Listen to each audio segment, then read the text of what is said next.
pag ipinalabas na yung movie dito sa Pilipinas. Pagpipiestahan yung Kasi, ano. alam naman natin kung gaano katindi rin yun. Gusto kong makita nila yung film namin beyond that scene. I want them to be enlightened by the film. Hindi lang dahil dun sa eksenang yun, pero kung ano talaga yung essence ng film na ginawa namin. Kaya lang kasi ang viewers, parang syempre ang tumatatak sa kanila yung mga ganung eksena, di ba? Lalo na sa mga reporter, tamad po. Puro yung tinatanong.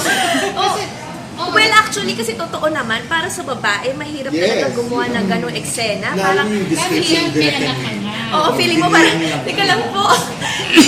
Maniwala, nung sinabi ko nga kay Derek, nung nag-usap kami noon sa hotel that day, nung araw na nag-meet kami about the movie, talaga sinabi ko sa kanya na, Derek, ikaw na talaga bahala. And nung shoot din namin, hanggang sa shooting, ganun pa rin yung nangyari. Si Derek na yung bahala. Feeling ko hindi naman ako si NJ noon or si Lorna Jane. Hindi naman ako yun. Ako si Emma that time. So, yun. So, Parang, pag tinatanong ako, anong nangyari sa love story ko, hindi ko maalala. Sabi niya, Wala akong memory. sabi ni Derek, Dinagdagan pa ni Dinagdagan. LJ. Ay, grabe naman! Kasi may dami daw, di ba? May pinapanood na video Kasi namin sa'yo. pineto kasi na ano gumawa. Nahilo ako. Pinapanood tayo. May mga hubadera na ano. tinalbugan mo. Para masabi, para makita nila, kung Paano may execution? gusto ka bang alisin ako dito, kaya mo ba to? Sabi ni LJ, Kerry. Kerry na yung sinabi niya words. Tapos ginawa.